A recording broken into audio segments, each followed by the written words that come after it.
Buenas noches tengan todos, Dios les guarde y les bendiga. ¿Cuántos han venido dispuestos a aprender?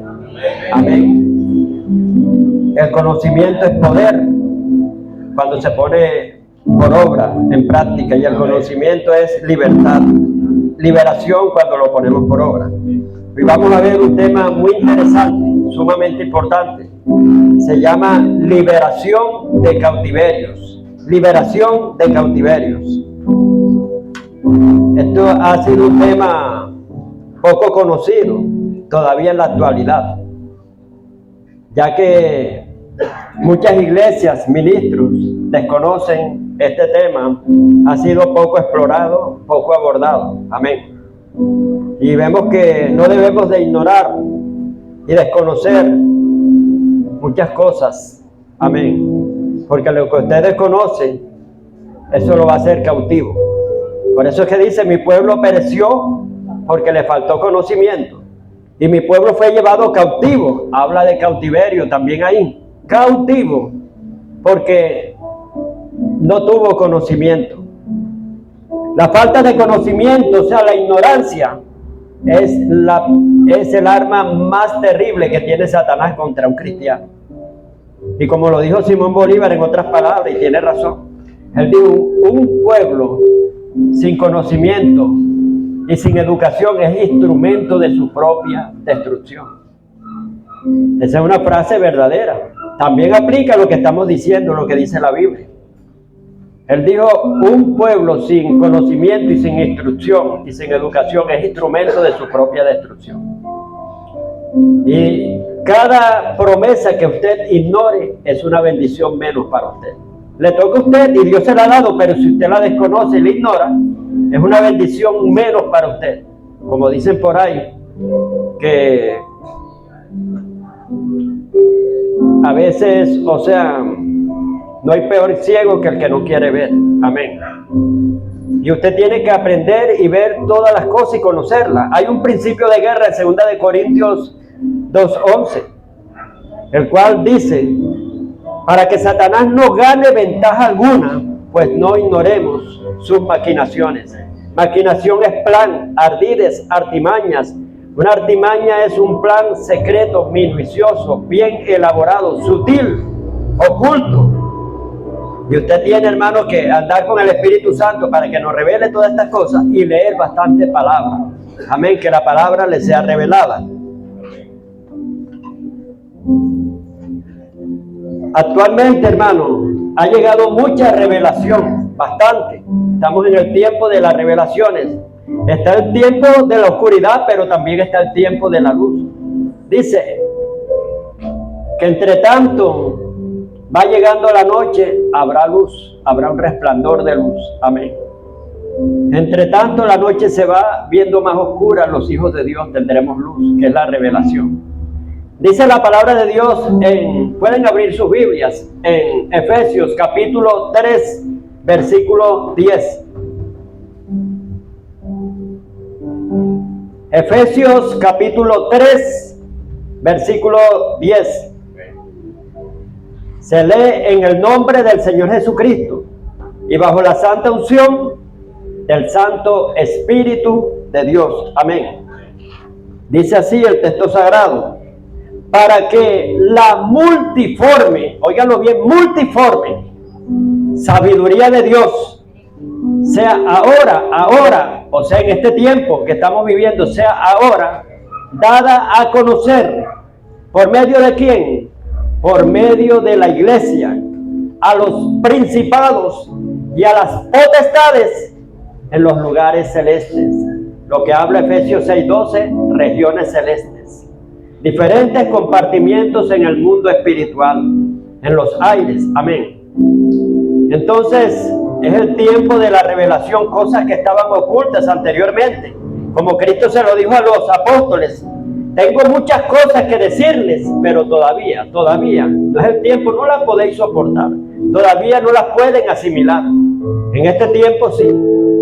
Ahora mismo es el tiempo de las grandes revelaciones. Amén.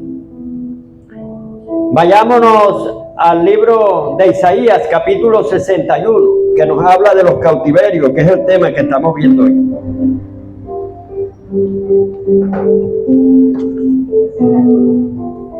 Isaías 61. Versículo del 1 al 4.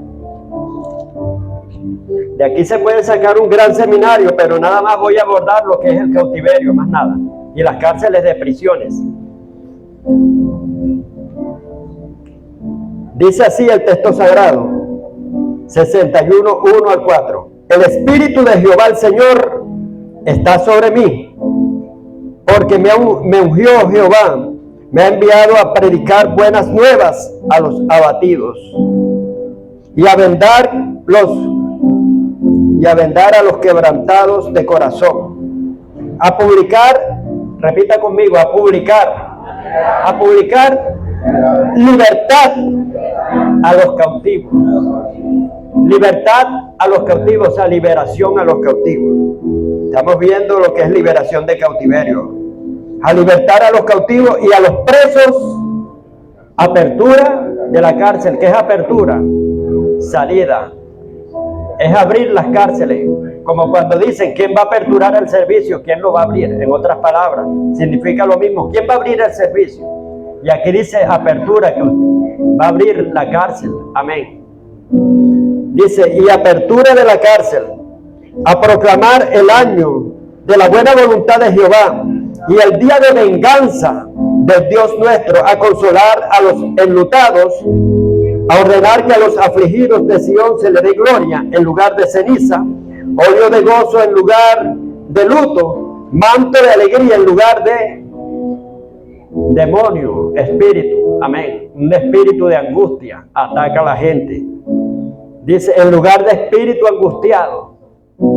Y serán llamados árboles de justicia, plantíos de Jehová para gloria suya.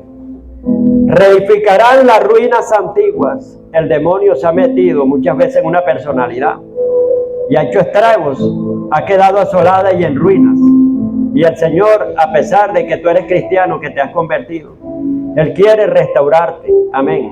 Tu personalidad, que es como una ciudad.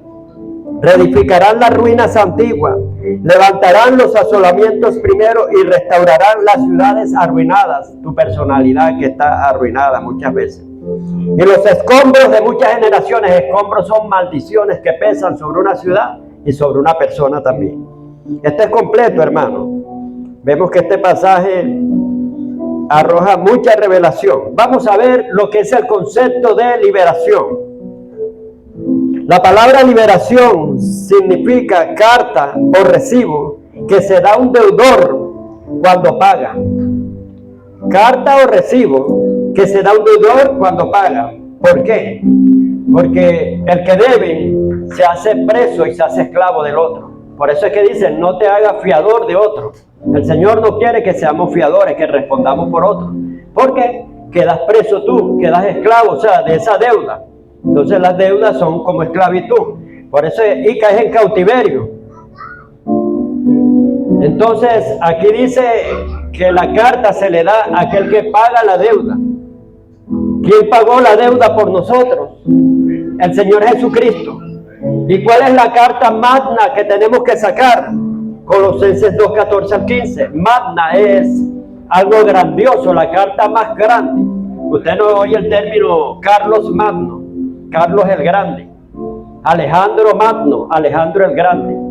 Entonces la carta magna, más grande que existe, que va por encima de todas las cartas, que anulan las demás, es la carta de Jesús, Colosenses 2, 14 al 15, que dice que anuló las actas de los decretos. Mire, quiero decirle que la intercesión es jurídica, es legislativa y es ejecutiva. Nosotros tenemos el poder ejecutivo que nos da Dios. Amén. Tenemos el poder legislativo que podemos legislar también, gobernar. Amén. Y el poder jurídico, somos abogados. Amén. Y nosotros vamos a litigiar, hermano, por los derechos que nos son dados. Amén. Apelando a esa carta magna de Colosenses 2, 14 al 15, donde dice que Cristo anuló el acta de los decretos que nos era contrario. Contrario es un bloqueo. Esa carta, esas actas, esos decretos de Satanás contenían maldiciones, enfermedades, muerte, fracasos, derrotas, cantidades de cosas habidos y por haber. Entonces, ¿Cristo qué hizo? Agarró esa acta de los decretos, esa demanda que tenía Satanás contra la humanidad cuando el hombre cae. Y a causa del pecado del hombre, Satanás arma un pedido. ¿Qué es un pedido? Un pedido es una demanda. Como por ejemplo, Pedro se ató con los dichos de su boca y le vino una demanda inmediatamente. Como lo dice la palabra de Dios en Proverbios, capítulo 6, versículo 2, donde dice: te has atado con las palabras de tu boca, has quedado preso en los dichos de tu boca. Amén. Uno queda preso y inmediatamente le arman una demanda. Cada palabra que usted diga negativa, esa la agarra el diablo y va a ser una demanda jurídica contra usted. Arma un expediente inmediatamente, una documentación, argumenta también, empieza a argumentar. De ahí elabora un decreto, una acta que está contra usted. Como por ejemplo, ¿qué decía Pedro?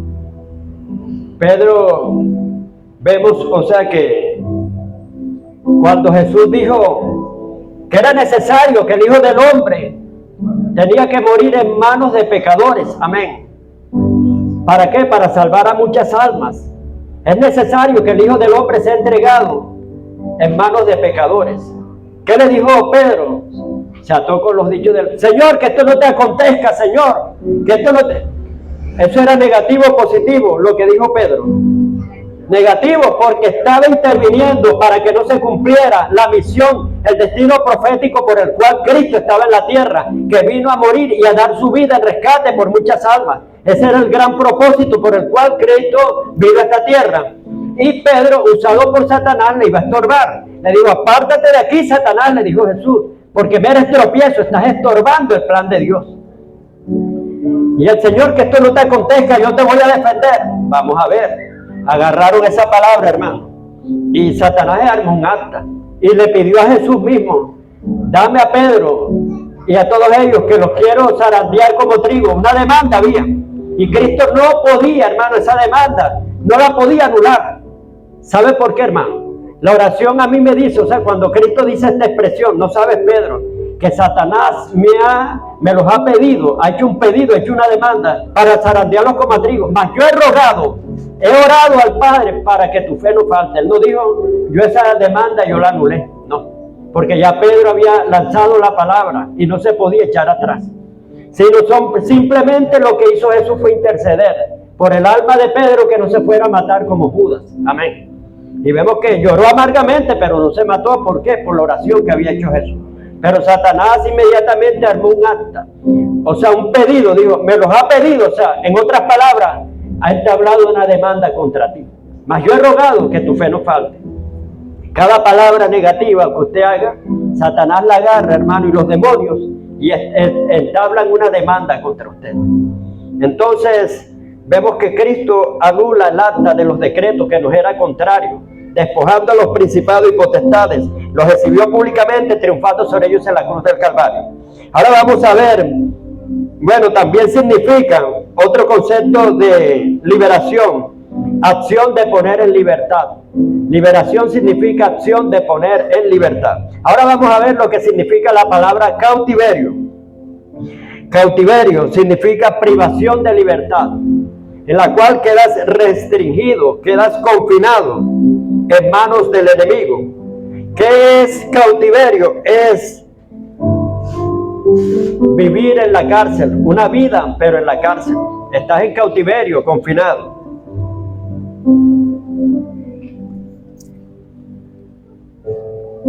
Vamos a ver, es necesario que conozcamos los tres campos de batalla o los tres escenarios donde se realizan las guerras espirituales. Hoy en día el hombre o muchos cristianos han abordado la guerra en los aires. Es bíblico. Amén. Ese es un escenario, un campo de batalla, que lo cual lo describe Efesios 6:12, que dice: porque no tenemos lucha contra carne y sangre, sino contra principados, contra potestades, contra gobernadores de las tinieblas. ¿Dónde? En las regiones celestes, o sea, en los aires. Ese es otro campo de batalla, donde Satanás, hermano, construye sus fortalezas en los aires para ejercer influencia territorial y colectivamente sobre un barrio, sobre una ciudad. Yo recuerdo una visión que tuvo un hermano que vivía en un barrio que estaba pero en bastante depravación, ese barrio. Y él dice, el Espíritu le permitió ver en los aires a un principado grande. Y desde allá era un hombre gigante. Y el hombre hacía unos pases vulgares y depravados y abajo lo hacían. O sea, lo que él hacía arriba, abajo lo iban copiando el modelo. Y tenía influenciada colectivamente a todo ese barrio, a todo ese territorio. Entonces, ellos ejercen sus torres de control, las construyen a causa del pecado que se haga, de la culpa no resanada, ni que se ha puesto a cuenta. Cuando no se ponen a cuenta con algo, quiero decirle que eso no caduca en el mundo espiritual, eso va trascendiendo y trascendiendo. Un ejemplo, cuando Saúl comete un pecado y rompe un pacto, mata a los gabonitas cuando se les había perdonado la vida, y más bien hicieron ya una alianza, y a pesar de que fue un pacto hecho como ilegalmente, pero Josué, mire lo que es, hermano, cuando uno se ata con la boca. Cuando llegaron los gabonitas, hermano, fingiendo ser de otros territorios, falsamente, y con su apariencia engañaron a Josué y le dijo, perdónanos la vida, porque nosotros no somos de aquí.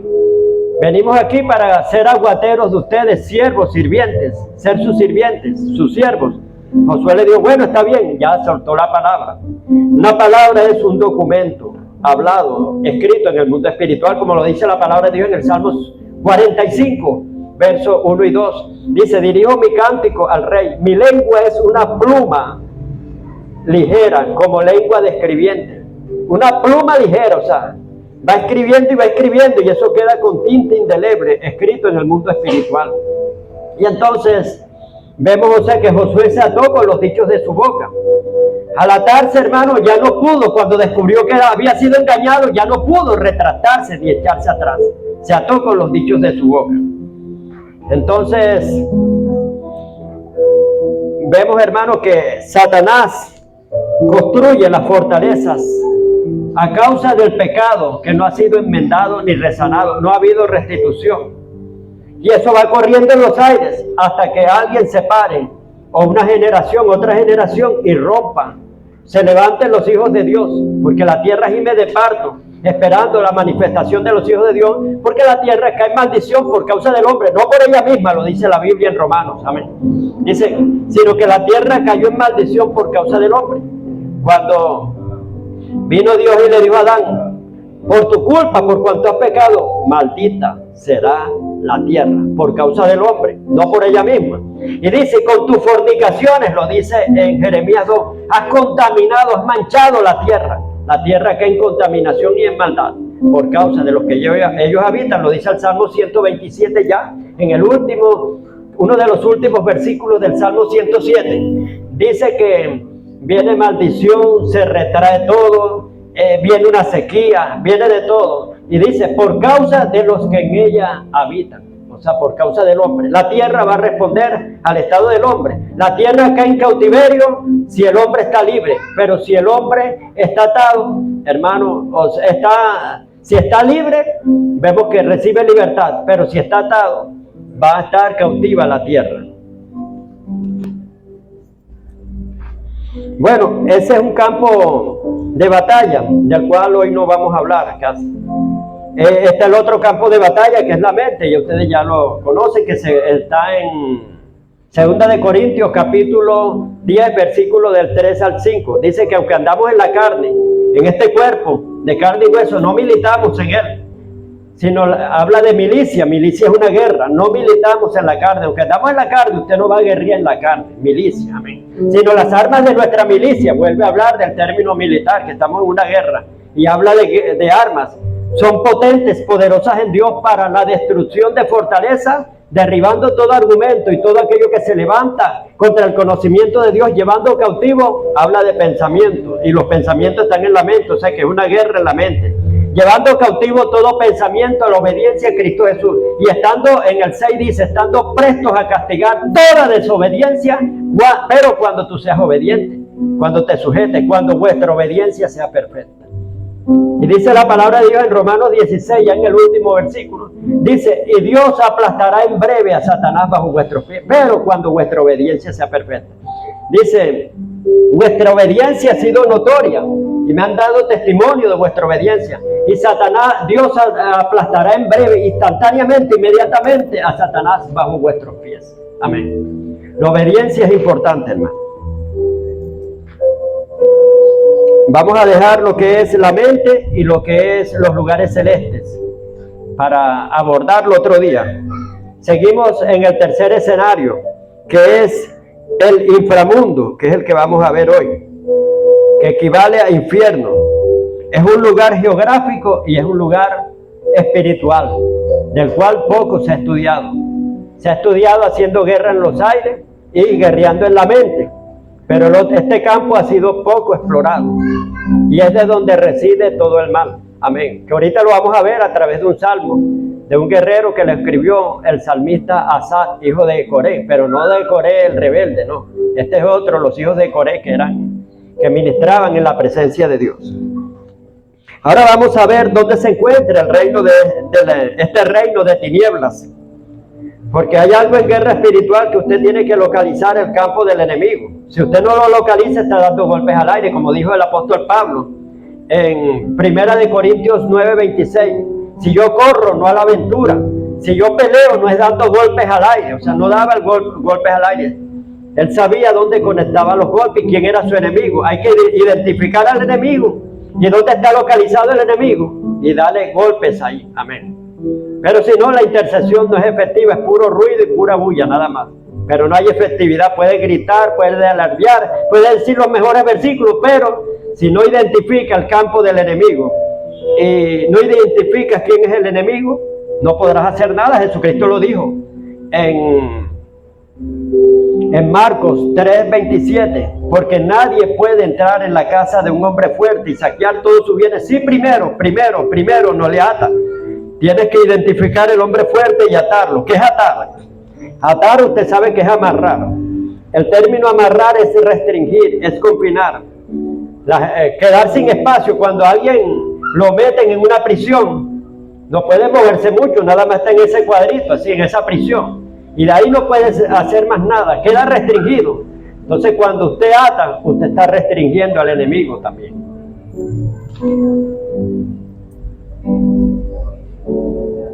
La palabra de Dios nos da una amplia información y revelación acerca de la localización, o sea, dónde se encuentra este reino, y también lo describe. Estas regiones que son tenebrosas. Pero quiero empezar primero analizando que este sitio existe, basándonos en el pasaje de Filipenses capítulo 2, versículos 9 y 10. Donde dice, por lo cual Dios lo exaltó y le dio un nombre al Señor Jesucristo sobre todo nombre, para que en ese nombre toda rodilla se doble, o sea, arriba, abajo y debajo de la tierra. Nombra los tres sitios, amén. Nombra primero los lugares allá arriba, amén, celeste. Nombra la tierra y aparte de la tierra dice, y debajo de la tierra, ¿qué hay debajo de la tierra? Está el inframundo, amén.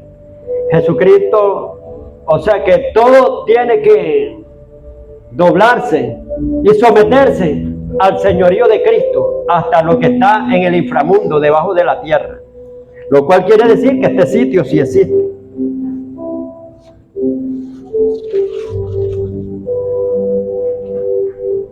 Mateo 12:40, Jesucristo nos habló de este sitio. Dice, porque como estuvo Jonás en el vientre del gran pez 3 días y 3 noches, así estará el Hijo del Hombre, ¿dónde? En el inframundo, en el corazón de la tierra. ¿Dónde queda el infierno, el inframundo? En el corazón. Infra, el término infra quiere decir por debajo. Está debajo de la tierra. Hebreos 12, Hebreos 2, 14 y 15. Dice, puesto que los hijos participaron de carne y sangre, Cristo también participó de lo mismo, ser un humano, amén, para poder morir y con su muerte destruir al que tenía al imperio de la muerte, esto es el diablo, y ser autor de eterna salvación para todos los que estaban bajo el yugo, bajo el temor, bajo la servidumbre de la muerte. ¿Por qué era necesario que Cristo tuviese que morir? Porque Él no se podía, aquí en la tierra, no podía, en esta esfera, en esta dimensión de los vivos, Él no podía, hermano, enfrentarse a Satanás o a la muerte. O sea, usted sabe que cuando van dos boxeadores se enfrentan, peleas del siglo famosas, inmediatamente le dicen dónde se van a encontrar. Hay escenarios como el Madison Square Garden y otros más. Vemos, o sea, que ya son lugares destinados donde va a haber combate. ¿Dónde era el lugar destinado donde Cristo se iba a enfrentar con Satanás? En la profundidad de la tierra. Allá estaba el escenario, allá estaba el cuadrilátero, allá abajo. La muerte estaba allá abajo, ¿qué? Gobernando. ¿Quién gobernaba? Satanás, que era el que tenía el imperio, tenía las llaves de la muerte. Él tenía las llaves para confinar a la gente y cautivarla. ¿Qué fue Cristo a hacer allá al infierno? ¿Por qué Cristo tenía que morir? Porque tenía que descender enseguida, llegar a ese escenario. Porque de otra manera no podía llegar al escenario del corazón de la tierra, del infierno. Cristo tenía que ir al infierno, como lo dice la palabra de Dios. En Primera de Pedro lo confirma, capítulo 2. Habla de que Cristo le predicó a los espíritus encarcelados, aquellos que estaban presos, y Cristo les predicó para sacarlos de la cárcel. Hay dos pasajes ahí en Primera de Pedro donde habla acerca del viaje de Jesús por el infierno y qué misión fue hacer allá al infierno. Y aquí vemos que Colosenses 2, 14 al 15, una vez que Cristo desciende al infierno, como lo dice aquí la palabra de Dios en Mateo, que él mismo lo dijo, Mateo 2, donde 3 días y 3 noches estaría él en el corazón de la tierra. Vemos, o sea, que él desciende al corazón de la tierra. Cuando desciende al corazón de la tierra, ¿qué pasó allá? Allá hubo un combate espiritual bien fuerte. La pelea de todos los siglos, la guerra de los siglos, donde Cristo se enfrenta a los principados, se enfrenta a las potestades, se enfrenta al mismo Satanás. A Satanás, ¿qué hizo? Le quitó las llaves. Lo que lo confirma la palabra de Dios en Apocalipsis capítulo 1, versículo 18, que dice que Cristo le quitó las llaves al Hades y él dice, he aquí, en el 17, he aquí el que vive y estuvo muerto, pero ahora vivo, y tengo las llaves no solamente del Hades, del infierno, sino también de la muerte, la tengo. Cristo es el que tiene las llaves, hermano. Satanás queda errante. Ahí le quitó la autoridad, llaves, autoridad, y Cristo es el que puede abrir las prisiones de oscuridad. Pero un sometimiento a Cristo, y eso lo vamos a ver, cómo salir de estos cautiverios.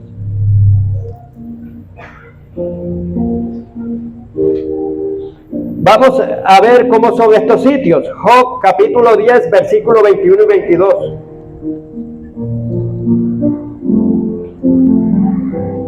Dice, antes que me vaya, aquí hablando Job en revelación, antes que me vaya para no volver a la tierra de tinieblas y de sombra de muerte. Es una tierra de tiniebla y de sombra de muerte.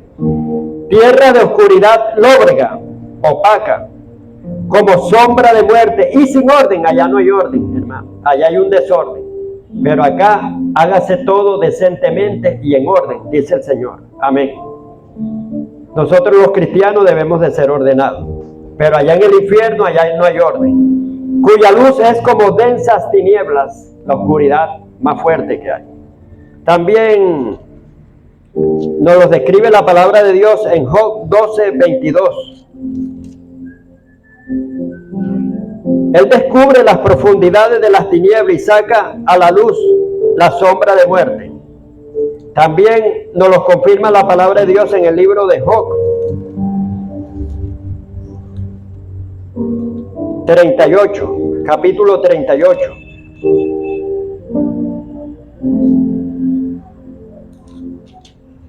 Versículos 17. Dice, te ha sido descubierta las puertas de la muerte. ¿Sabe dónde están? O sea, en el infierno.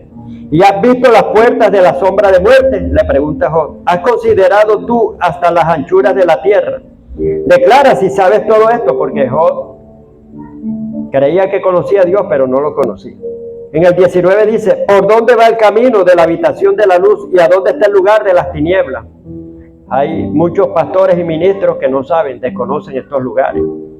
Ni siquiera saben que existen. Dice, ¿y dónde está el lugar de las tinieblas? Le pregunta Job, para que la lleves a sus límites. O sea, si estás cautivo allá, tienes que saber la oscuridad que hay para que la lleves a sus límites. Ponerle límite es darle un parado a las cosas. Hasta aquí llegas, tinieblas. Porque no, un cristiano no puede convivir con las tinieblas. ¿Qué comunión tiene la luz con las tinieblas? Y aquí Dios le está diciendo a Job, ¿sabes tú dónde está la oscuridad del sitio de las tinieblas para que las lleves a sus límites? A veces estamos confinados en cárceles de tiniebla y de oscuridad. Nos tienen un diseño hecho allá en el inframundo y vamos a ver esto más adelante. Seguimos.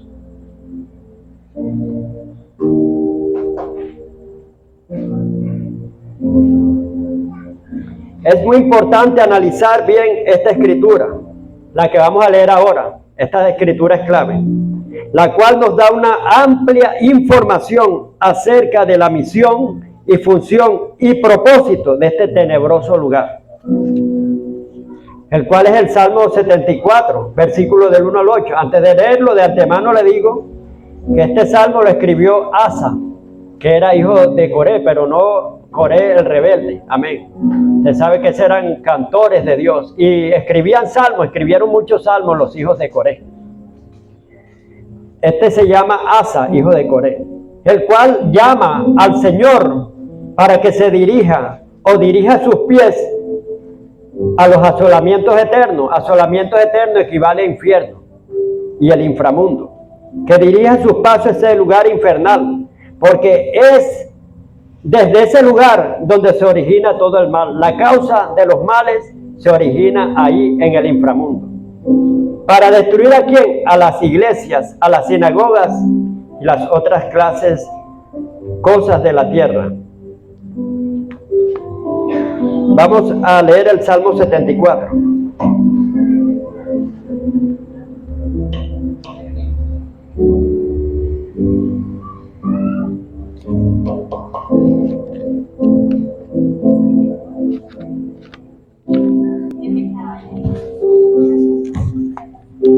Salmo 74.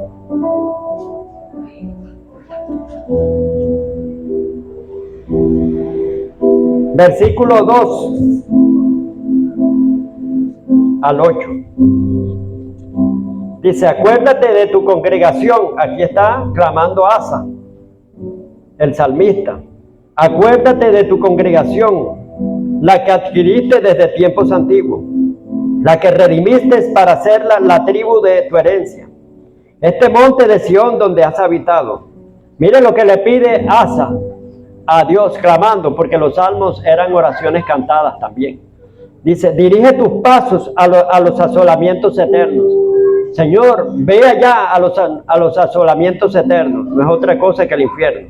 A todo el mal que el enemigo ha hecho en el santuario. O sea, en la iglesia, en los tabernáculos y en las sinagogas. Hay destrucciones y hay muchas cosas. Pero este hombre iba más allá. Este hombre iba a la causa. No se enfocaba en las personas ni nada, ni en los síntomas. No, él buscaba la causa. Dice, a todo el mal que el enemigo ha hecho en el santuario. Pero ¿desde dónde lo hace? Desde allá, desde el inframundo. Dice, tus enemigos vociferan en medio de tus asambleas. Han puesto sus divisas por señales. Divisa es diseños, han marcado. O sea, para atacarla. Han puesto sus divisas por señales. Se parecen a los que levantan el hacha en medio del tupido bosque. O sea, ellos planifican desde allá. Dice, se parecen, o sea, se hacen una comparación.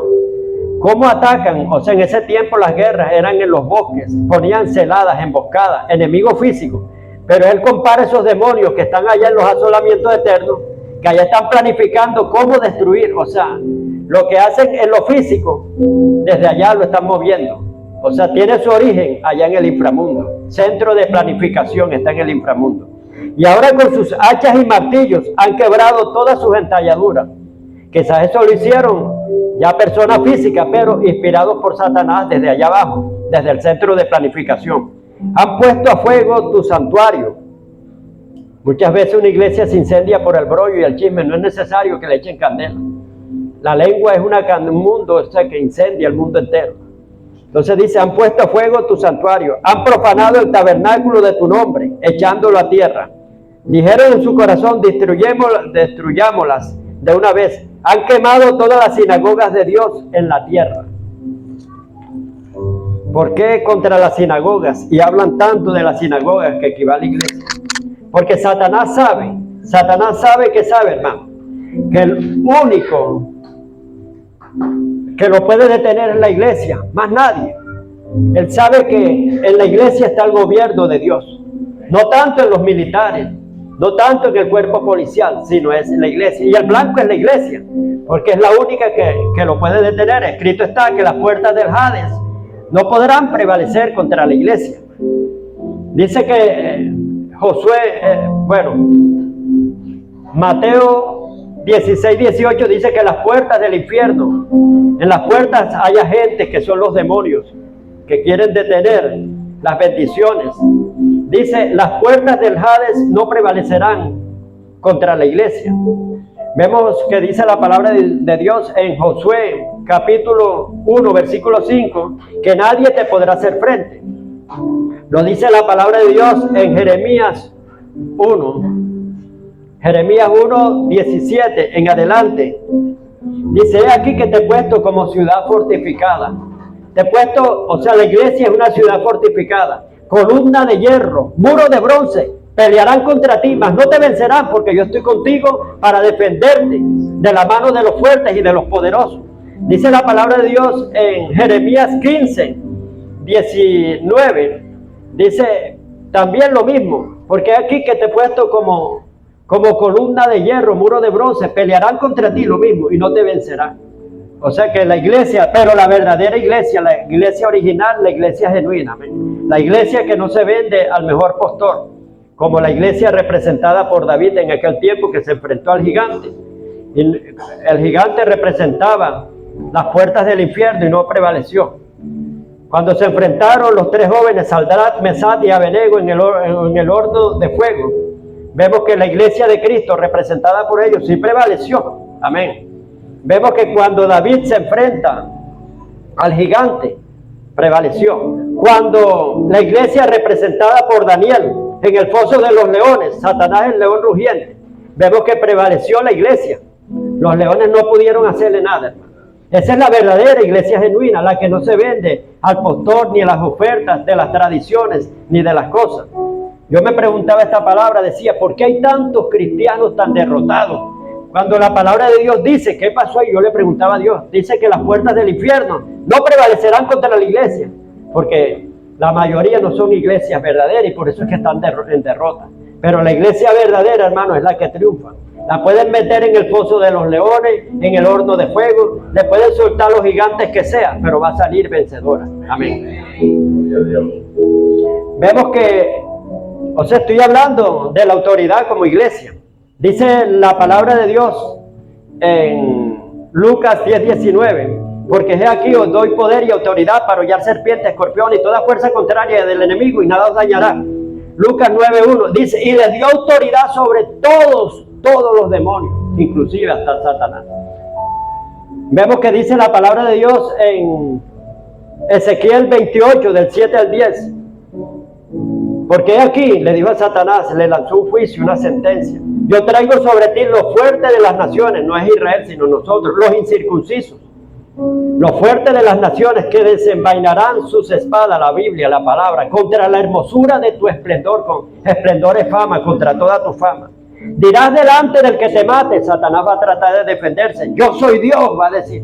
Y Dios le dice, tú no eres Dios. Tú cuando te enfrentes al hombre, eres un hombre en mano de tu matador. Nosotros somos los matadores. Dice, matador porque yo he hablado, dice Jehová. La verdadera iglesia, Dios le ha soltado toda la autoridad. Y recibiréis poder, Hechos 1:8, cuando haya venido sobre vosotros el Espíritu Santo.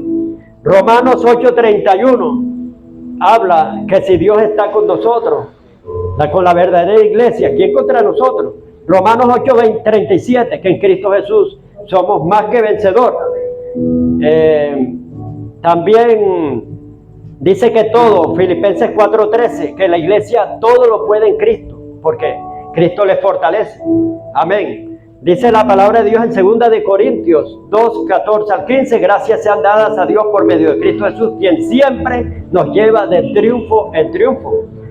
Dice siempre, hermano, ni una derrota, sino siempre, pero a la iglesia verdadera. Los lleva de triunfo en triunfo, manifestando en todo lugar el olor grato de su conocimiento, que es olor de vida. Dice la palabra de Dios en Marcos 16 al 17, estas señales seguirán a los que crean, o sea, la verdadera iglesia. Amén. En mi nombre echarán fuera demonios. Vemos que es grande el poder que ha soltado Dios sobre la iglesia, y esto lo conoce Satanás, y por eso Satanás trata de destruir a todas las iglesias, porque es el único ente, el único organismo que puede destruir sus obras. Amén. Que él ha puesto, como dice Jeremías 1:10, mira que te he puesto sobre reinos y pueblos para arrancar, destruir, arruinar y derribar, y edificar y plantar.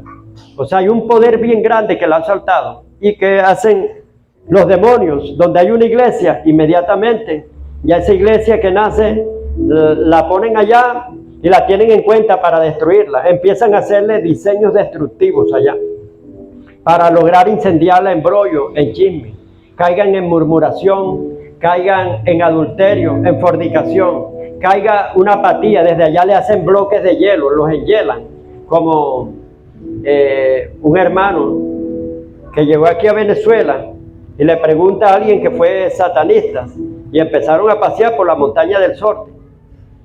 Viene y le pregunta, ¿qué hace a Jesús Salcedo?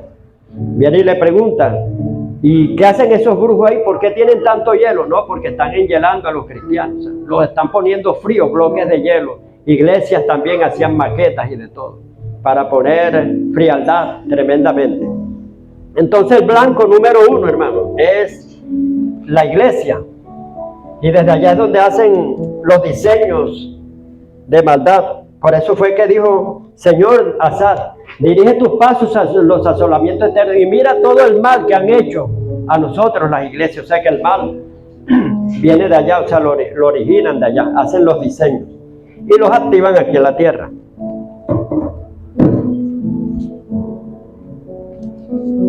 Vamos a ver cómo funcionan los diseños del infierno. Podemos tomar como ejemplo un trabajo de brujería y hechicería. Lo que el hechicero hace en la tierra, el diablo lo reproduce en el infierno. Y viceversa también. Allá hacen un diseño y el brujo lo reproduce acá también.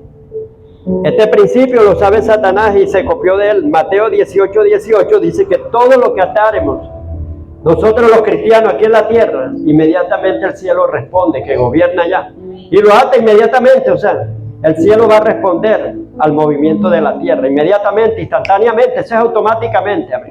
Así también el infierno va a responder a lo que el brujo haga acá en la tierra. Y luego cuando ya el brujo ha hecho su trabajo, ha hecho su diseño y su obra, eso baja allá, a las profundidades de la tierra, y ese diseño está. Allá lo activan, ¿para qué?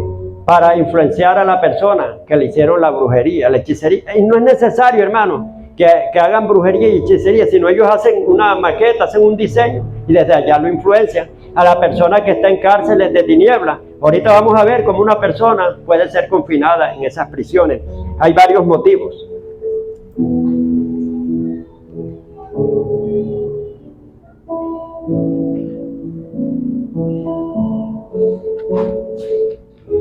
Hay otros pasajes que la Biblia nos revela, estas cárceles de cautividad. Isaías 61 del 1 al 4, ya lo leímos. Isaías 49:9, que dice, para que digas, he aquí que te he puesto por pacto a las naciones, para que abran los ojos a los ciegos y le digas a los presos, salid, a los que están en cárceles de tiniebla y de oscuridad. mostrados. O sea, hay personas que están confinadas y por eso nos mandan a predicar el Evangelio. Isaías 42, 6 y 7, también yo te he llamado en justicia. Y dice, para que digas a los presos salir. Juan 8, 31 y 32, vemos que dice la palabra de Dios en Juan 8, 31 y 32, si permaneciereis en mis palabras, seréis verdaderamente mis discípulos. Conoceréis la verdad y la verdad te hará libre. ¿Libres de qué? Pregunto yo. Libres, o sea, de algo que es invisible, que te está estancando, que no te deja avanzar, que no lo ves, que es peligroso. Amén. Y cuando habla de apertura de la cárcel, no es que uno vaya a sacar a una persona que cometió un delito, mató a 50 personas y vamos a predicarle para que salga de la cárcel. Están hablando de, sí podrá salir de la cárcel espiritual, pero de la física tiene que cumplir su condena. Amén. Porque Dios no dará por el inocente al culpable y la justicia de Dios es legal. El trono de Dios está cimentado por la justicia y el juicio. Aquí te están hablando de las cárceles espirituales. Amén. Cautiverios. Vamos a ver cómo un alma cae en prisión o se hace prisionera en estas cárceles de cautividad. Cómo una persona puede quedar presa y confinada. Número 1, malas confesiones. Proverbios 6:2 dice, te has enlazado con tus palabras, con las palabras de tu boca, y has quedado preso, prisionero, en los dichos de tus labios. Tengan cuidado lo que confiesen, lo que digan, porque quedan presos ahí. Uno mismo está dando todo el derecho legal para que Satanás arme una demanda, haga un pedido. Inmediatamente los zarandee totalmente. Lucas 22, 31 al 32. Ahora pecados, número 2 por pecados ocultos. Número 1 por malas confesiones. Ahora número 2 por pecados ocultos. Proverbios 29, 13. Dice que aquel que oculta sus pecados no prosperará. Mas el que los confiesa, misericordia alcanzará, va a alcanzar libertad. Amén. Un pecado que usted tenga oculto, Satanás lo tiene ahí en prisión, lo tiene confinado. Hay un reclamo satánico y tiene una factura contra usted para tenerlo detenido ahí. Entonces, eso también hace que se caiga en esas cárceles. Número 3, heridas del alma. Hebreos 12:15. Dice, mirad que ninguno deje de alcanzar la gracia, que brotando alguna raíz de amargura os estorbe y por ellos muchos sean contaminados. Y vemos que Pedro le dijo al mago Simón, en Hechos 12:15, dice, estás en prisión de maldad y en hiel de amargura. Vemos que una persona cuando no perdona, que tiene resentimiento y odio, ¿dónde cae? En una prisión de amargura. Vive amargada todo el tiempo, amargada ya. Una amargura tremendamente por no perdonar. Va a salir de esa cárcel cuando perdone. Inmediatamente le van a dar la libertad, pero si no ha perdonado, queda confinada.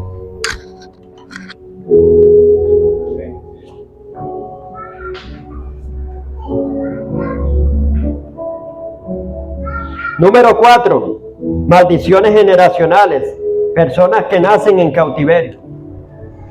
Muchas veces sobre una familia pesa una maldición y nace una persona ahí, viene y la va a agarrar. A veces otros son engendrados en prisiones, en cárceles, que metieron preso al papá. Y entonces la esposa lo va a visitar. Luego tienen relaciones en la cárcel y ese es un lugar físico, o sea que de cautiverio. Pero también ahí inmediatamente el enemigo agarra terreno. ¿Para qué? Para activar un diseño y la persona nace cautiva. O sea, tiene que renunciar a esas cosas. Hay algunos que han sido engendrados hasta en prisiones. Y otros nacen, o sea, atados por los mismos padres también, que vienen con una maldición, pero fuerte, fuerte, fuerte. Y al nacer, o sea, nacen desde el vientre en cautividad.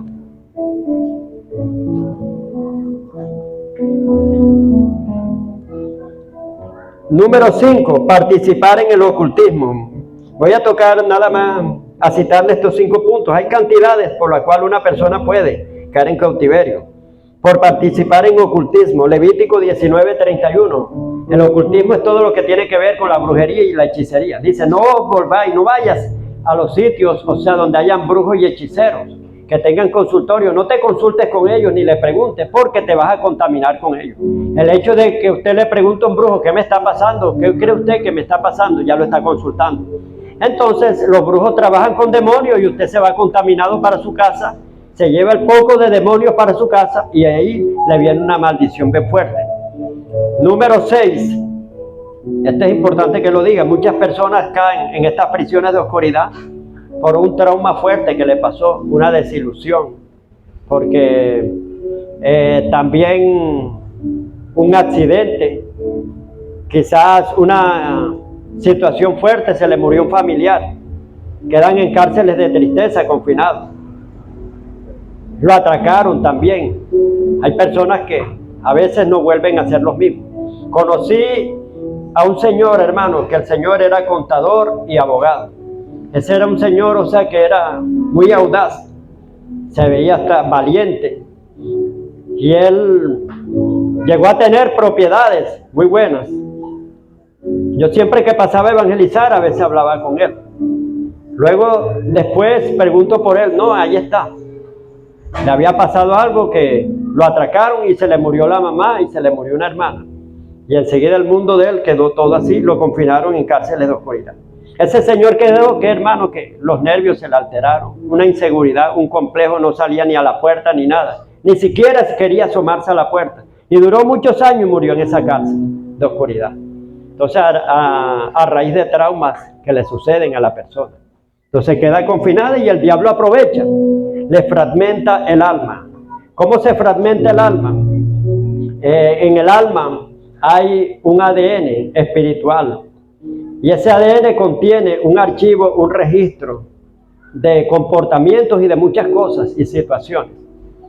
Entonces, no es necesario que el diablo o los demonios agarren toda el alma de la persona, sino que un pedacito, una parte que le den, porque hay muchas emociones en el ser humano, con una sola que le agarren ya reproduce. Por ejemplo, a través de una célula de una persona ya se dan cuenta de muchas cosas. O sea, cuando hacen un análisis. Así también Satanás agarra un fragmento de esa alma. Y las malas confesiones. Usted no ve que hay personas que dicen, me partió el alma. Tengo partido el corazón, me lo hizo un pedazo. Está dando lugar a que agarren los fragmentos y los pongan allá en el infierno. Y enseguida allá se arma, lo meten inmediatamente en una prisión de oscuridad por la mala confesión que hizo. Dice la palabra de Dios en Isaías capítulo 6, versículo 7, o 7, capítulo 7, versículo 6, capítulo 7, versículo 6. Quiero, antes de decirle este pasaje, que Israel representa al espíritu y Judá representa al alma. O sea, para que vayan teniendo un claro entendimiento de lo que voy a decirle. Dice este pasaje de Isaías 7, 6, dice, vayamos contra Judá y vamos a aterrorizarla, o sea, vamos a meterle miedo tremendo, terror, dijo, y repartámoslas entre nosotros y pongamos como rey en medio de ella al hijo de Tabel. En arameo, Tabel significa bueno para nada. ¿A quién van a poner a gobernar tu vida? A un bueno para nada.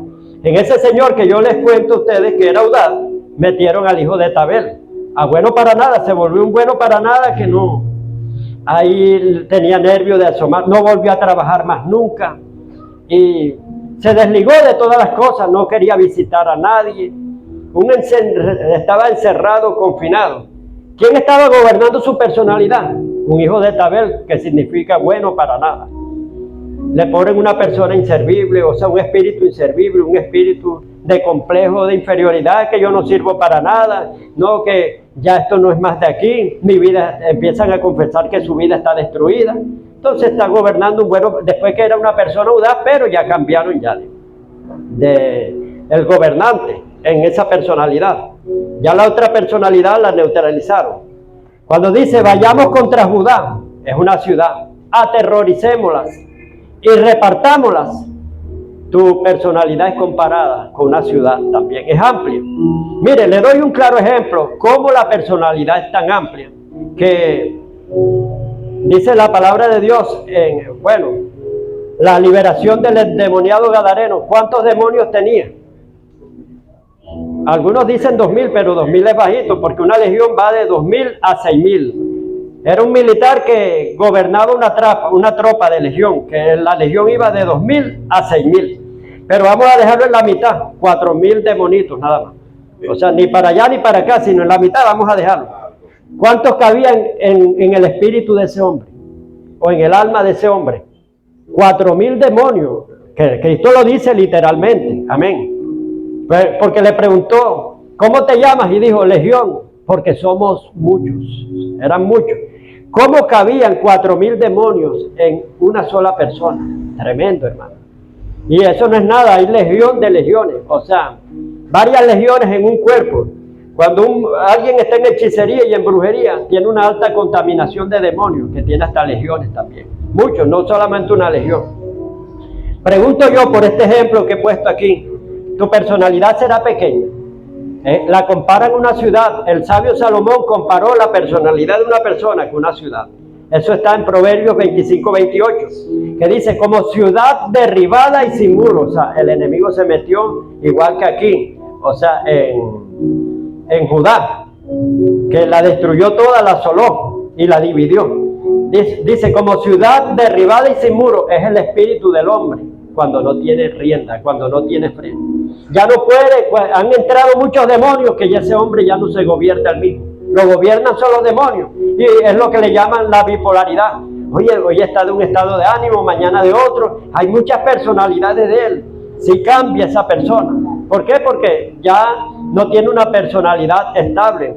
Ya no está gobernando su espíritu, está gobernando muchos demonios. A veces van por turno. Claro que siempre ponen un hombre fuerte que es el que gobierna a todo, el jefe, que le llaman demonio portero. Entonces vemos que aquí Salomón nos narra el ataque a una personalidad. Dice, como ciudad derribada, ya derribaron todo. En una ciudad hay plazas, hay gobernaciones, hay alcaldías, hay cuartel militar. El enemigo se mete cuando hay una guerra y dice, vamos a destruir el cuartel militar. La gobernación van primero, a todos los centros más fuertes. Así también cuando una personalidad es destruida, van al alma, un grupo, y forman una autoridad ahí. Empiezan, establecen un domicilio, hay un lugar fuerte. Hay personas que no tienen control de sus emociones. A veces hacen bobadas y de todo, que uno dice, Dios mío, ¿cómo es posible? O sea que, porque no tienen control, o sea, un vaivén, fluctúan. Hoy piensan una cosa, otra, hoy están llorando, hoy están riendo. O sea, no hay control. También otro le agarra a la voluntad. Otro grupo de demonios ejercen ahí un domicilio, un lugar fuerte en la voluntad. Otro grupo va hacia la mente. Y así gobiernan al hombre. Sí, muchos demonios, o sea, cada quien establece una autoridad en las áreas de su personalidad. Hay varios compartimientos dentro de uno. O sea, la personalidad de uno es tan vasta, tan inmensa, hermano. Entonces, lo llevan a un cautiverio. Ya la persona está posesionada totalmente. Entonces, no solamente basta una liberación, sino una restauración. Restaurar los escombros, restaurar todas esas cosas. Ahora, vamos a ver cómo salimos de ese cautiverio y ya terminamos con esto.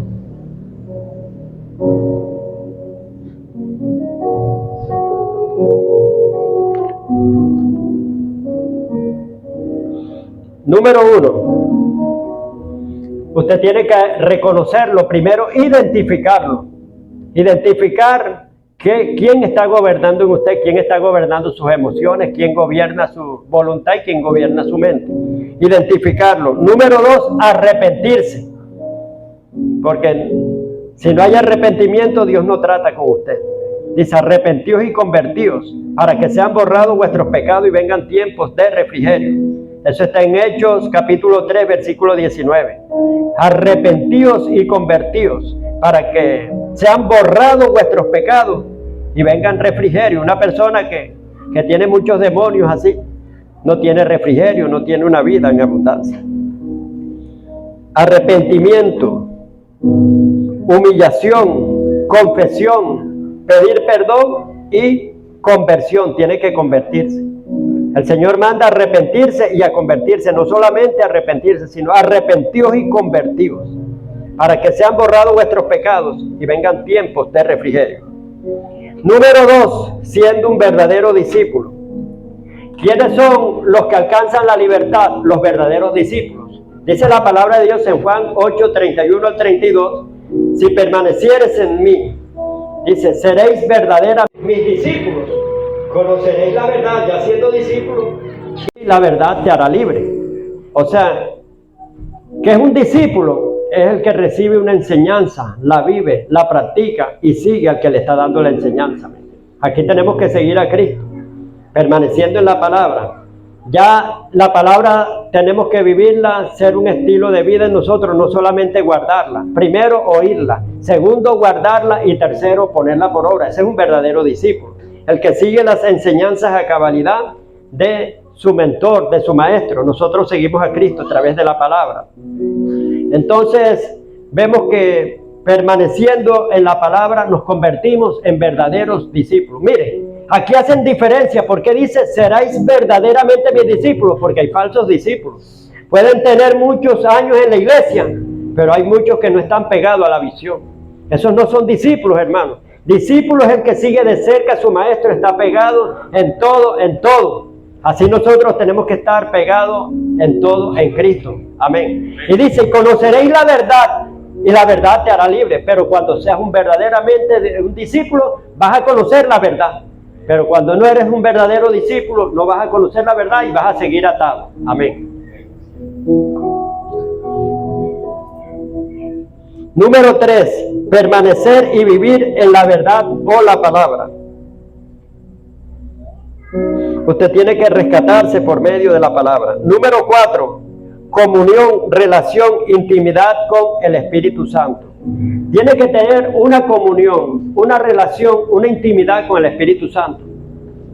¿Sabe por qué? Se lo demuestro con la palabra. En 2 de Corintios, capítulo 3, versículo 17, dice que Dios es Espíritu, y donde está el Espíritu de Dios, hay libertad. Cuando el Espíritu Santo esté verdaderamente en nosotros, hay liberación, hay libertad, porque no puede convivir las tinieblas con la luz. El Espíritu Santo es luz, y si tú tenías tinieblas, esas tinieblas se van. Tenemos que prepararle la morada acondicional al Espíritu Santo para que venga a morar en nosotros, dejando toda impureza, todo vicio, todo aquello que no permite que el Espíritu Santo viva en nosotros. Nosotros somos una ciudad que hay que reedificar. Llegamos a Cristo, pero venimos con muchos cautiverios. Hay que demoler todas esas habitaciones de nosotros, o sea, sabios en nuestra propia opinión, habitaciones de altivez, prepotencia, arrogancia, soberbia, orgullo. Tenemos que, el Espíritu Santo no va a morar en un templo orgulloso. Entonces, ahí dice que vamos a reedificar las ruinas antiguas. Hay una ruina ahí que hay. Y hay que tumbar todo eso para hacer un templo nuevo, un templo santo, para que habite el Espíritu Santo en nosotros. Y dice que donde está el Espíritu de Dios, ahí sí hay verdadera libertad. Número 5, actuar jurídicamente por todo lo que Cristo hizo por nosotros. Como usted sabe que Dios le ha dado poder y autoridad a usted.